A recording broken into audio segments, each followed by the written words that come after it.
Hello guys, my name is Philip from JP-5M Scripts, and today I will show you how our new JP-RefStart system works. For that you will have an NPC configurable on your config. You will just go up, it needs OX target to work. Of course this is currently in German, but don't mind that. The text version will be in English of course.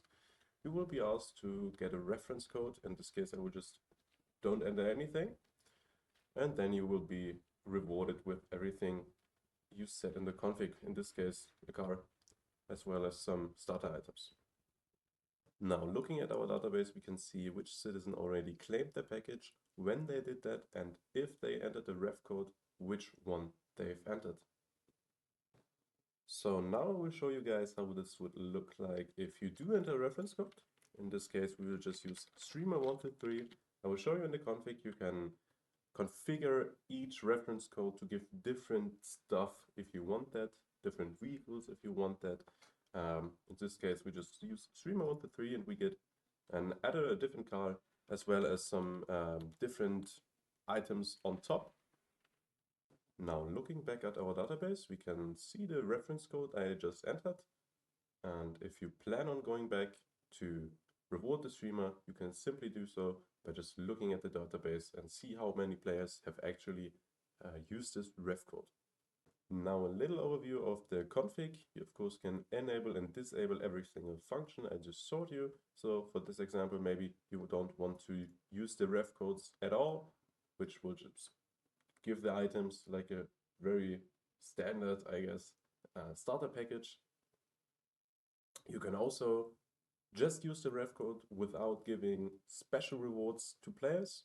You can disable or enable the vehicles. If you have another vehicle script at the airport or something for new players to rent one, you can just simply disable this function right here.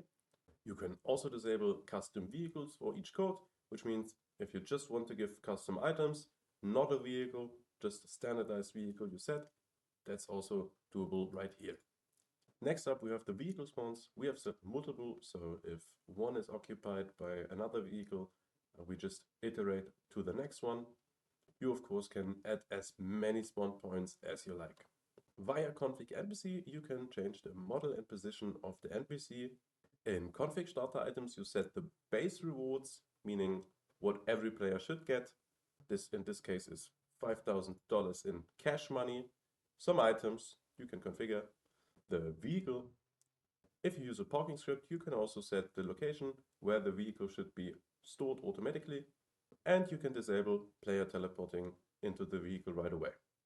Next up, the ref code feature. You of course have to set and enable the different ref codes you have on your server. In this case we just have 2. You can disable them at any point later on, and of course you will also have to configure which ref code gives what items or money on top of the base rewards. If you do decide to use our custom vehicle rewards, you can set this here, including a custom plate, or maybe if you want a random plate, you can leave this empty as well. Our script comes with integration of the most well-known fuel scripts already, but if you do have to add your own one, you can do that very easily here by just getting the export for set fuel in your fuel script. And because, as I showed you, we store the information in the database, therefore you will also get the necessary setup.sql for you to implement or just copy-paste, execute in your database. Thank you for watching this far along the video. If you do have any issues with the script, or maybe also just want a little feature added, you are welcome to join our Discord, linked in the YouTube description, but also of course in the Tebex store itself.